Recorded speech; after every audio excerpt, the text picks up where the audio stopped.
Olá, eu sou o Lucas Durigon e vou acompanhar você nesta primeira aula do módulo Introdução à Informática, do curso de Informática Básica. Vamos ver o que vamos aprender nesta primeira aula. O que é o computador? Conceitos básicos de informática e um pouquinho de história do computador. Vamos lá?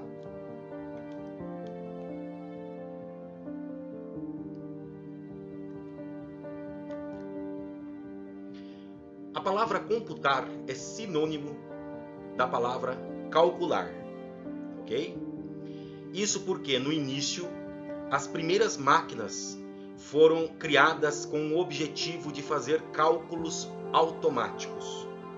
O primeiro objetivo do homem ao criar um computador, uma máquina que pudesse calcular, fazer contas automáticas, foi o início da história do computador, da informática, e por isso ele recebe este nome, porque foram os primeiros objetivos, a primeira intenção, tá ok? Claro que hoje em dia já não é apenas isso.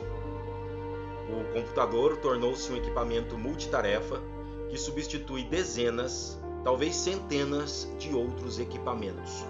Então hoje muitas tarefas que eram feitas com outros equipamentos, com outros aparelhos, são feitas com um computador. E vamos considerar que o celular atual, o smartphone, ele não deixa de ser um computador. Ele tem todas as características técnicas de um computador. Eu chamo de PC também, assim como os micros de mesa, né, os PCs de mesa, mas no sentido de ser um pocket computer, um computador de bolso, que é o celular de hoje em dia. Olha aí na figurinha aí do lado que você vai ver que hoje um celular ele tem funções de máquina fotográfica, de calendário, de calculadora, que foi a primeira coisa que se inventou, né, nessa questão da história do computador. Ele manda e recebe mensagens, ele é despertador, ele é telefone, é gravador, escuta música, é rádio. Então, e tem outras funções através dos aplicativos que se acrescentam ao celular, ele consegue fazer muito mais tarefas. Um computador também, notebook, um computador de mesa, também faz tudo isso e muito mais. A diferença, né, é o nível de mobilidade com que você consegue utilizar um computador de mesa, que fica ali parado na sua mesa. O notebook, embora não seja de bolso, você consegue transportar ele para vários lugares. E a mobilidade máxima é o celular, que você põe no bolso e anda com ele facilmente para qualquer canto. Mas esses três equipamentos têm essas múltiplas funções. Vamos entender alguns conceitos.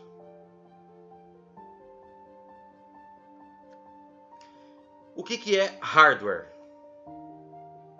É todo equipamento usado na tecnologia.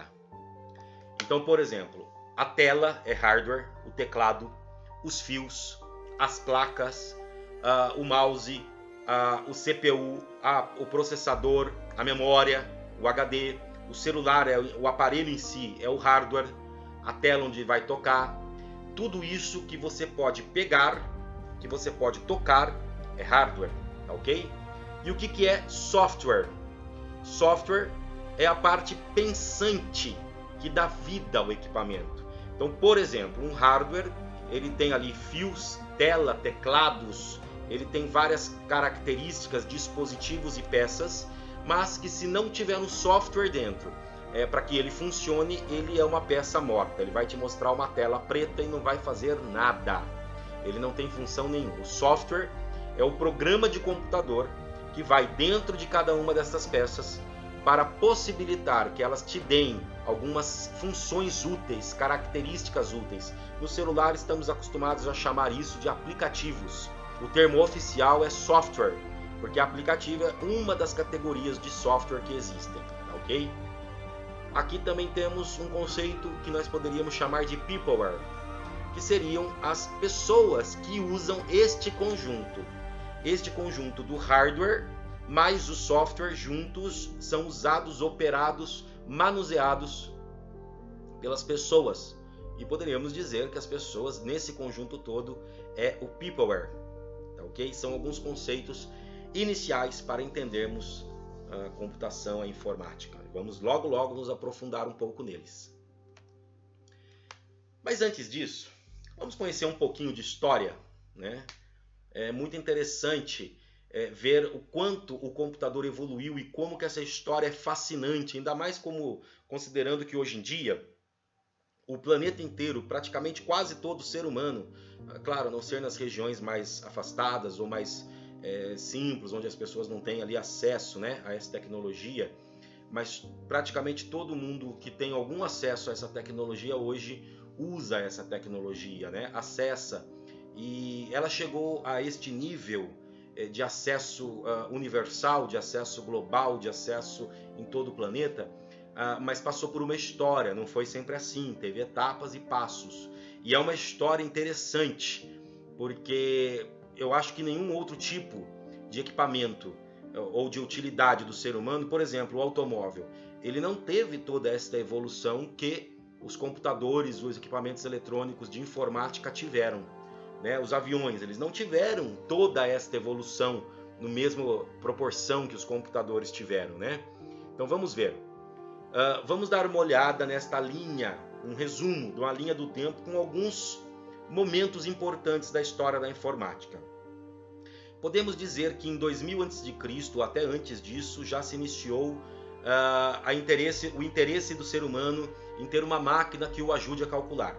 A primeira delas foi o ábaco, uma máquina totalmente manual, mas que ajudava ali a calcular, né, fazer operações matemáticas, guardar na memória. O ábaco consegue fazer isso e ajudava o ser humano a fazer esse processo. Logo em seguida, ou nem tanto assim no tempo, mas o próximo passo evolutivo deste processo de ter máquinas para calcular foi quando Blaise Pascal inventou em 1642 a Pascaline, que é uma máquina, né, nós vamos ver melhor sobre isso daqui a pouquinho, que ajuda a fazer operações matemáticas usando engrenagens que movimentam ali os números da unidade, da centena, da dezena, do milhar, e soma, subtrai e faz as contas, ajuda o homem a fazer as contas. Muito interessante.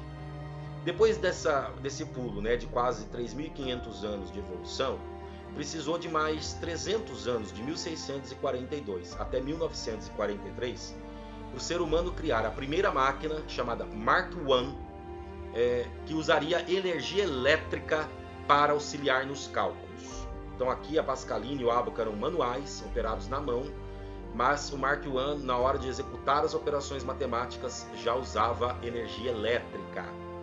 Tá bom? 300 anos aqui nesse processo. Só que daí, a partir então da possibilidade do uso da energia elétrica, e depois dessa primeira invenção, aí a evolução correu muito mais rápido. 3 anos depois, em 1946, estava sendo inventado o ENIAC, que daqui foi o primeiro computador não apenas elétrico, mas já de operação eletrônica, ok? Ele usava válvulas. Aqui já temos uma operação eletrônica, porque o Mark I ele era um tanto quanto mecânico, mas com uso de eletricidade. Aqui já era eletrônico com uso de válvulas. No ano seguinte foi inventado o transistor. Primeiro transistor, que